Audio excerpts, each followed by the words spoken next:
Dans l'Égypte antique, les mariages consanguins n'étaient nullement des aberrations. Bien au contraire, elles étaient des symboles de pouvoir, de pureté et de connexion directe avec les dieux. Mais pourquoi cette pratique si risquée sur le plan biologique était-elle non seulement tolérée, mais encouragée dans la plus grande civilisation de l'Antiquité? La consanguinité dans la royauté égyptienne soulève des questions fascinantes et complexes. Était-ce une stratégie politique pour maintenir le pouvoir au sein d'un cercle restreint, une obligation imposée par leurs croyances religieuses, ou encore une façon d'affirmer leur statut divin et leur supériorité sur le commun des mortels? Au-delà des mythes et des légendes, que disent réellement les faits historiques et scientifiques sur ces unions? Quels en étaient les impacts sur les dynasties, la santé des souverains et la stabilité du royaume? Préparez-vous à un voyage captivant au cœur des palais royaux égyptiens où le pouvoir, la religion et la science se mêlaient dans une pratique à la fois fascinante et troublante. Bon visionnage.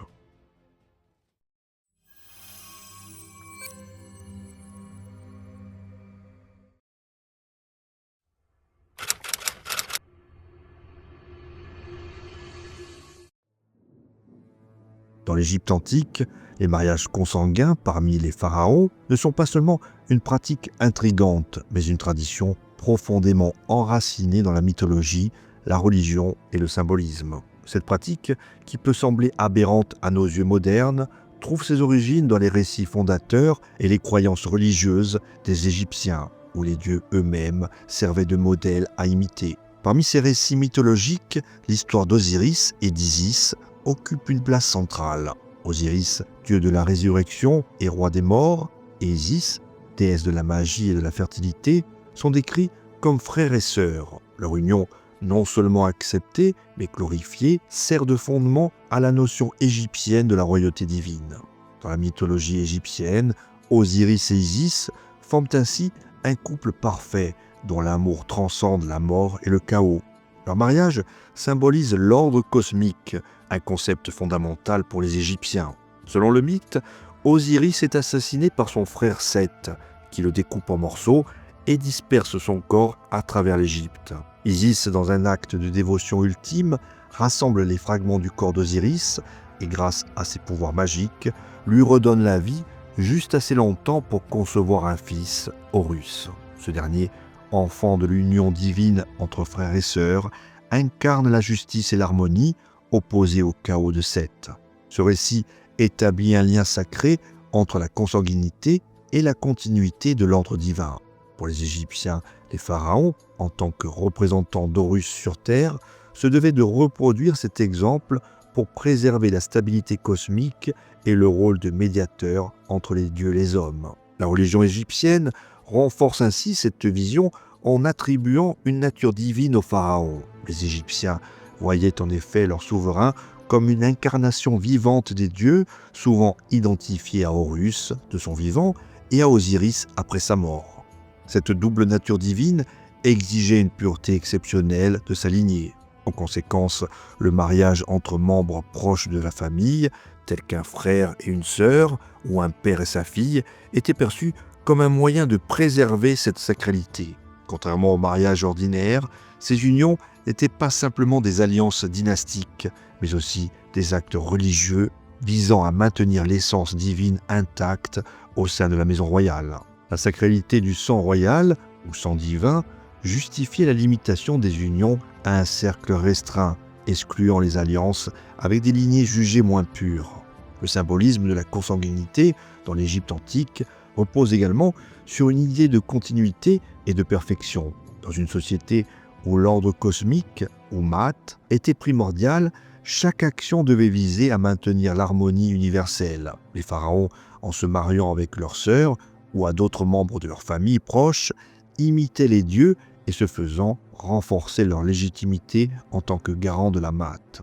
Ce système excluait toute dilution de la lignée royale, perçue comme une menace potentielle pour l'équilibre du royaume. Ainsi, la consanguinité devenait un acte de préservation à la fois pratique et symbolique pour assurer la continuité d'une dynastie considérée comme au-dessus des mortels. Bien que cette pratique ait été présente tout au long de l'histoire égyptienne, un exemple fascinant est celui d'Akhénaton, le célèbre pharaon hérétique de la XVIIIe dynastie.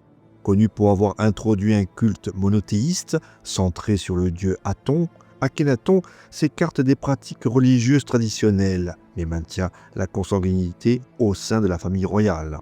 Ainsi, les archives suggèrent qu'Akhénaton aurait épousé l'une de ses filles, peut-être pour renforcer la pureté de sa lignée et consolider son nouveau culte.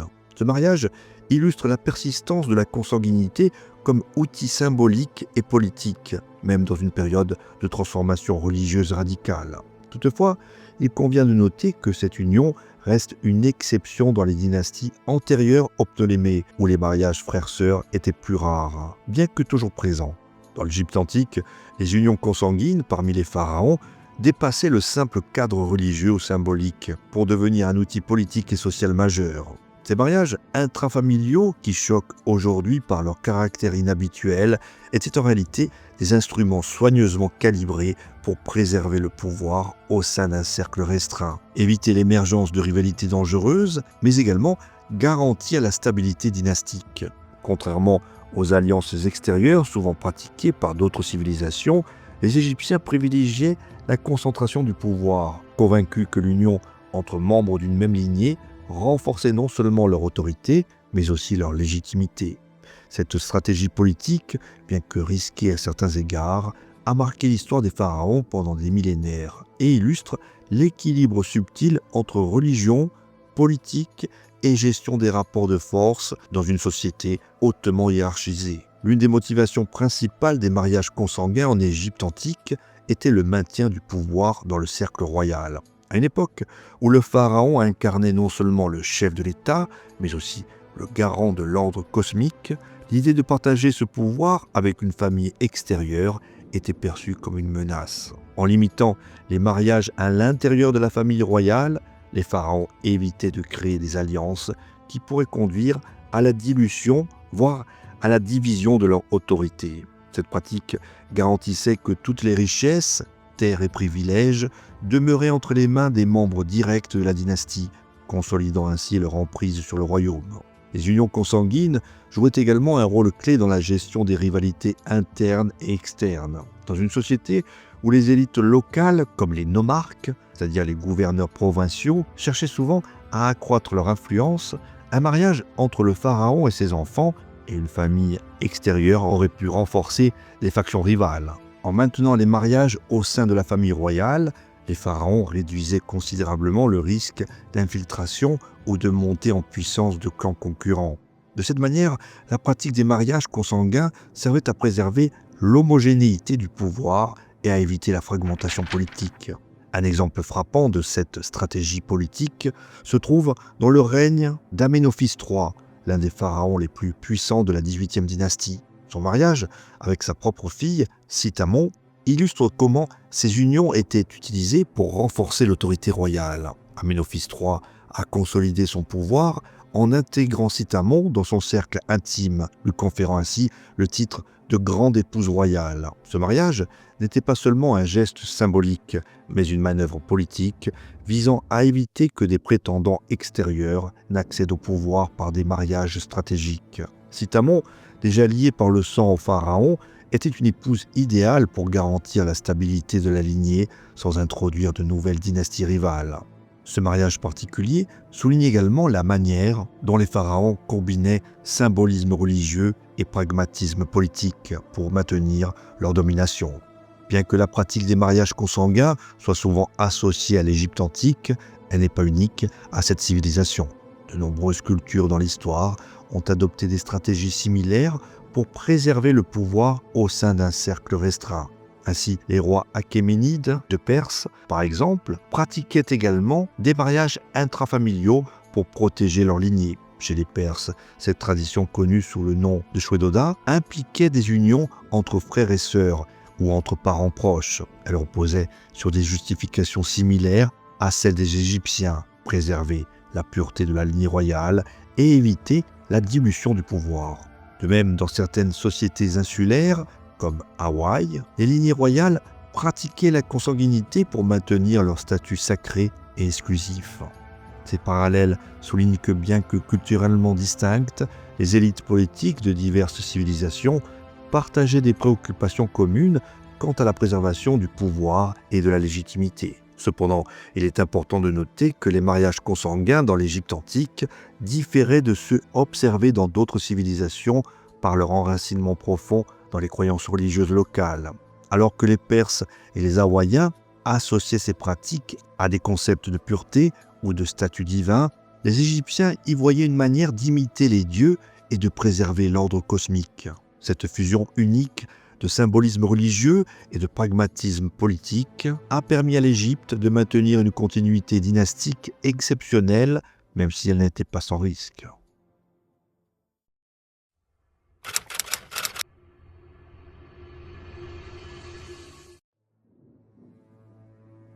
La consanguinité dans l'Égypte antique, bien qu'ancrée dans des croyances religieuses et des stratégies politiques, comme on l'a vu, a également laissé des traces mesurables sur la biologie des pharaons. Si ces mariages intrafamiliaux étaient vus comme un moyen de préserver la pureté divine de la lignée royale, ils ne se déroulaient pas sans risque. L'analyse scientifique moderne, en particulier les études ADN sur certaines momies célèbres, a révélé des conséquences biologiques de ces pratiques, offrant un éclairage fascinant sur les limites de la consanguinité et ses impacts sur la santé des souverains égyptiens. Pourtant, il est essentiel de souligner que les effets de la consanguinité étaient parfois moins sévères que ce que l'on pourrait imaginer, grâce à des facteurs environnementaux, génétiques et sociétaux. Le cas de Toutankhamon, l'un des pharaons les plus célèbres, illustre parfaitement les enjeux biologiques et les nuances des unions consanguines dans l'Égypte antique. Les avancées scientifiques ont ainsi permis de mieux comprendre les conséquences de la consanguinité, notamment grâce à des analyses ADN sur des momies royales. La consanguinité, qui résulte d'un mariage entre individus ayant un patrimoine génétique proche, augmente le risque de transmission de mutations récessives pouvant provoquer des maladies génétiques. Ainsi, lorsque deux individus apparentés ont des enfants, les chances que ces derniers héritent de mutations récessives présentes dans les deux branches familiales augmentent considérablement. Cela peut entraîner des pathologies variées, allant de malformations physiques à des troubles neurologiques ou immunitaires. Par ailleurs, la consanguinité réduit la diversité génétique, un facteur clé dans la résilience face aux maladies et aux stress environnementaux. Ces principes biologiques universels s'appliquent également aux pharaons égyptiens, dont les lignées ont été marquées par plusieurs générations d'unions consanguines. Les preuves archéologiques et génétiques apportent des informations concrètes sur les effets biologiques de ces pratiques.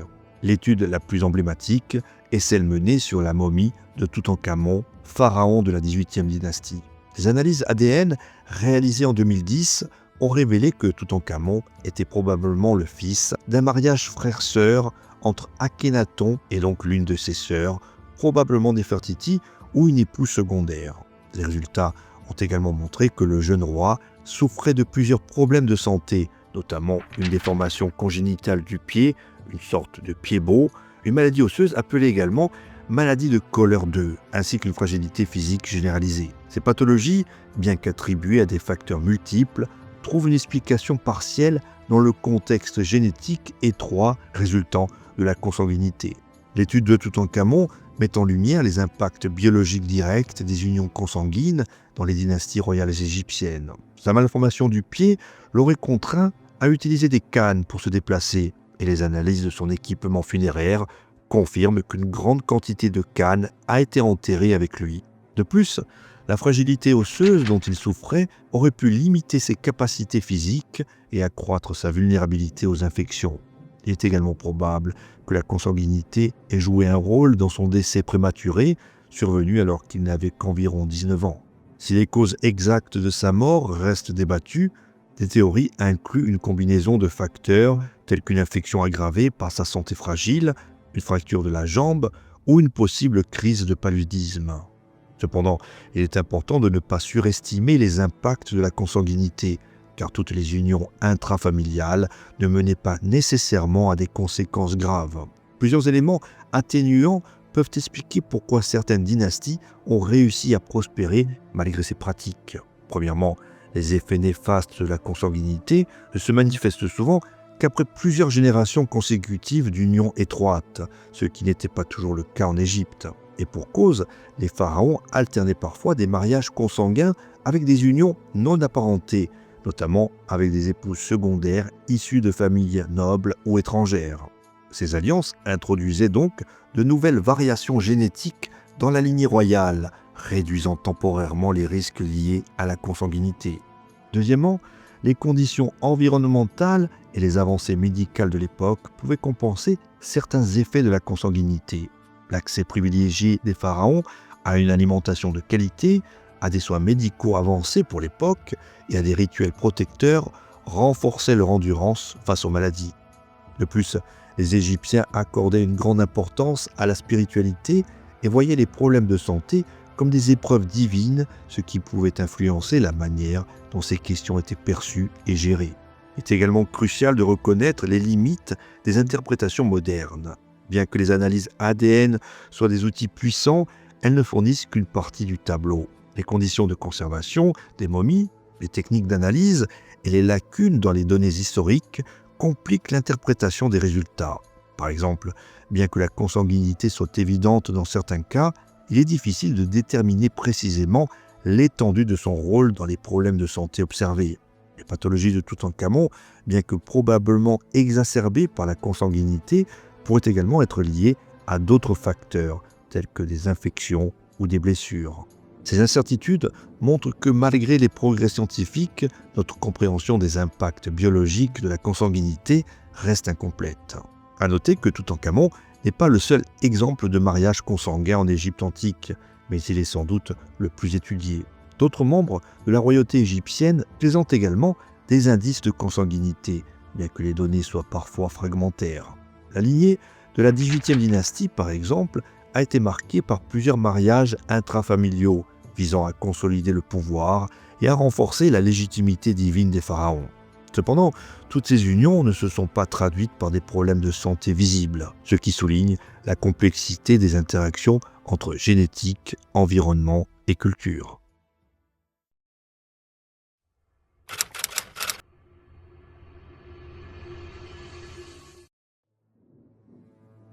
Les unions consanguines en Égypte antique, bien qu'évoquant une pratique homogène dans l'imaginaire collectif, présentaient en réalité des variations significatives entre les périodes pharaoniques et ptolémaïques.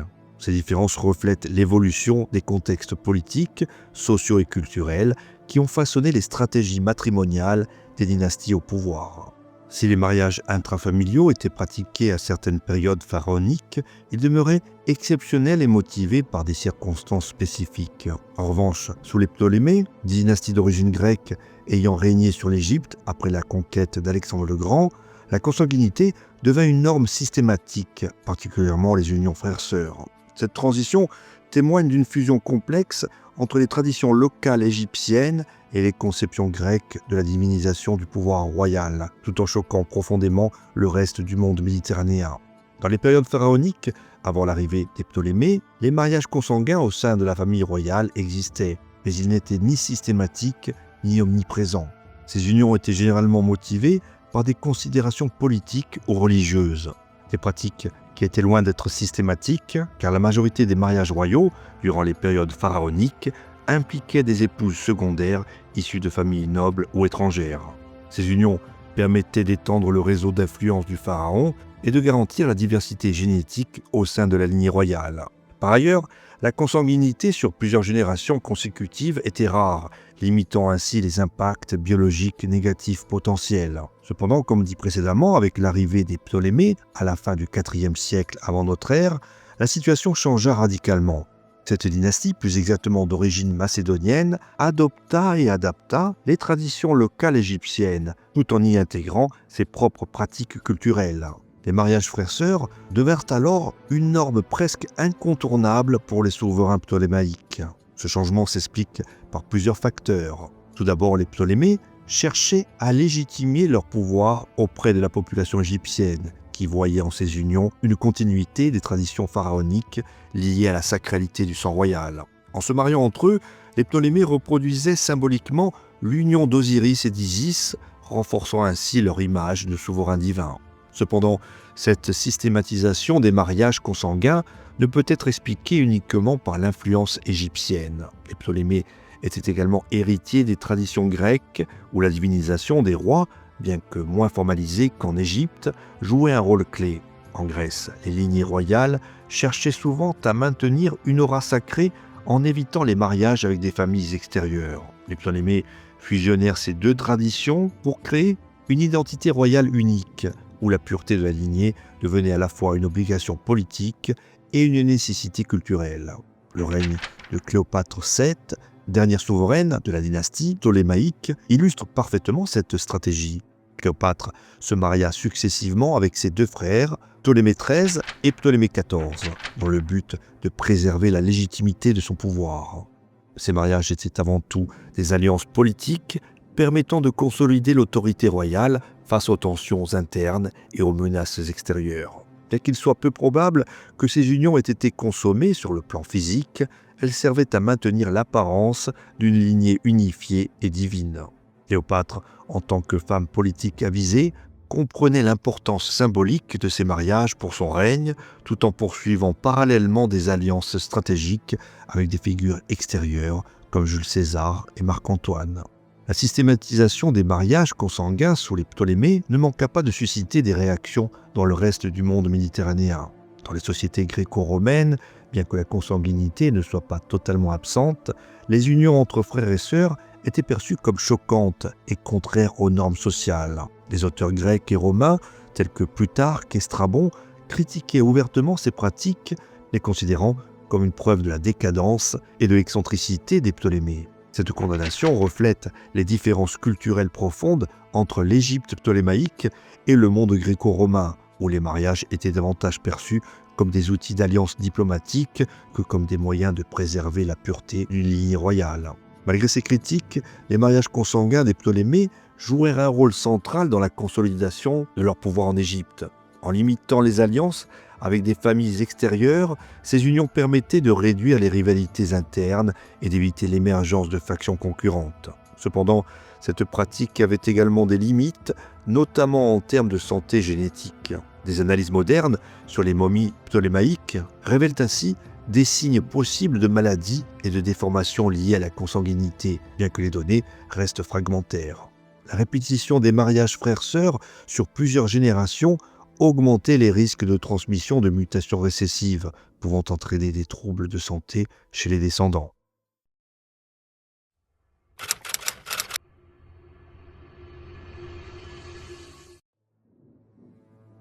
La consanguinité dans l'Égypte antique, particulièrement lorsqu'elle concerne les unions au sein de la royauté, suscite des débats animés dans la société contemporaine. En raison de nos normes modernes en matière de relations familiales et de génétique, l'idée de mariage entre proches parents provoque souvent un rejet instinctif. Cette réaction repose sur des tabous culturels profondément ancrés et sur des connaissances scientifiques établissant les risques liés à la consanguinité prolongée. Cependant, une analyse plus nuancée de ce phénomène, dans son contexte historique, révèle qu'il s'agissait avant tout d'une stratégie culturelle et politique adaptée aux croyances et aux besoins de l'époque. Aujourd'hui, le concept de consanguinité choque principalement parce qu'il entre en conflit avec les normes universalisées dans la plupart des cultures modernes qui valorisent la diversité génétique et condamnent les unions entre membres proches d'une même famille. Ce rejet est souvent associé à une meilleure compréhension des risques biologiques liés à de tels mariages, maladies génétiques, troubles héréditaires ou fragilité physique accrue. En outre, le tabou est renforcé par des cadres juridiques et religieux qui interdisent ou stigmatisent la consanguinité dans la majorité des sociétés contemporaines. Toutefois, il est important de noter que ce tabou n'a pas toujours été universel, ni appliqué de manière uniforme à travers l'histoire et les cultures. Durant l'Antiquité, les auteurs grecs et romains, tels que Diodore de Sicile et Strabon, critiquaient sévèrement cette pratique, la jugeant étrange, voire barbare. Ces jugements reflétaient les valeurs de leur époque, où les mariages frères-sœurs étaient rarissimes et socialement inacceptables. Toutefois, ces critiques étaient souvent empreintes d'un certain exotisme, les auteurs classiques utilisant les pratiques égyptiennes comme un moyen de souligner leurs différences culturelles. Au fil des siècles, cette vision critique a persisté, bien que souvent mélangée à des stéréotypes sur l'Égypte antique comme civilisation mystique et décadente. Ainsi, les récits historiques européens des 19e et 20e siècles, marqués par l'orientalisme, ont parfois exagéré la fréquence des mariages consanguins en Égypte antique, les présentant comme une caractéristique systématique et universelle de toutes les dynasties. Ce biais a contribué à renforcer certaines idées reçues, notamment que la consanguinité aurait été la cause principale de la décadence de certaines lignées royales égyptiennes. Cependant, les recherches archéologiques et génétiques récentes nuancent ces affirmations. Si les mariages consanguins étaient effectivement plus fréquents dans les dynasties royales que dans la population générale, ils n'étaient ni systématiques ni exclusifs. Les pharaons se mariaient également avec des nobles, des diplomates étrangers ou des membres de l'élite non apparentés, ce qui contribuait à maintenir une certaine diversité génétique. La 18e dynastie, par exemple, montre des cas sporadiques de consanguinité, mais aussi de nombreuses unions avec des femmes extérieures à la famille royale, souvent pour des raisons stratégiques ou diplomatiques. L'idée que toutes les dynasties pharaoniques pratiquaient systématiquement la consanguinité relève donc davantage du mythe que de la réalité historique. Les analyses ADN réalisées sur des momies célèbres, comme celle de Toutankhamon, ont néanmoins confirmé que certaines lignées royales présentaient des cas avérés de consanguinité. Toutankhamon lui-même est probablement né d'une union entre Akhenaton et sa sœur, ce qui a contribué à certains de ses problèmes de santé, notamment une malformation du pied et une susceptibilité accrue aux maladies. Toutefois, il est important de noter que la consanguinité sur plusieurs générations consécutives, avec ses effets délétères accrus, reste rare dans les données archéologiques disponibles. Cette rareté montre que même dans les dynasties royales, des précautions étaient parfois prises pour limiter les risques biologiques. Un autre aspect souvent négligé dans les discussions modernes est le rôle central que jouaient les croyances culturelles dans la justification de ces pratiques. Pour les anciens Égyptiens, les mariages entre frères et sœurs, ou père et fille, dans la royauté, n'étaient pas perçus comme une violation des normes sociales, mais comme une manière de refléter l'ordre divin. Cette perspective culturelle met également en lumière l'importance du concept dans l'interprétation des pratiques anciennes. Pour juger de la consanguinité dans l'Égypte antique, il est essentiel de la replacer dans son cadre politique et religieux. Loin d'être une aberration ou une simple curiosité, la consanguinité royale faisait partie d'un système complexe de légitimation du pouvoir et de gestion des alliances. En cela, elle différait peu des pratiques observées dans d'autres civilisations où les mariages intrafamiliaux étaient également utilisés pour consolider le pouvoir, bien que de manière moins visible. En déconstruisant les idées reçues sur la consanguinité égyptienne, il devient évident que cette pratique était bien plus nuancée et variable qu'on ne l'a souvent présentée. Les mariages frères-sœurs ou père-fille étaient loin d'être universels ou systématiques, et leur fréquence variait en fonction des dynasties et des époques. Même sous les Ptolémées, où la consanguinité devint une norme presque institutionnalisée, elle s'inscrivait dans un contexte spécifique de fusion entre traditions égyptiennes et grecques. Ainsi, ce qui nous semble aujourd'hui tabou ou immoral pouvait, dans un autre contexte et à une autre époque, être perçu comme une nécessité, voire une vertu. En examinant la consanguinité égyptienne sous cet angle, on peut mieux comprendre comment les sociétés s'adaptaient à leurs croyances, à leurs besoins et à leurs contraintes, et surtout comment ces adaptations influençaient leur structure politique et sociale. Voilà, nous arrivons à la fin de notre voyage dans l'Égypte antique. Si cette vidéo vous a plu et que vous souhaitez soutenir mon travail, pensez à faire un don via Tipeee ou YouTube. Chaque contribution, petite ou grande, aide la chaîne à grandir. Encore merci et à très bientôt.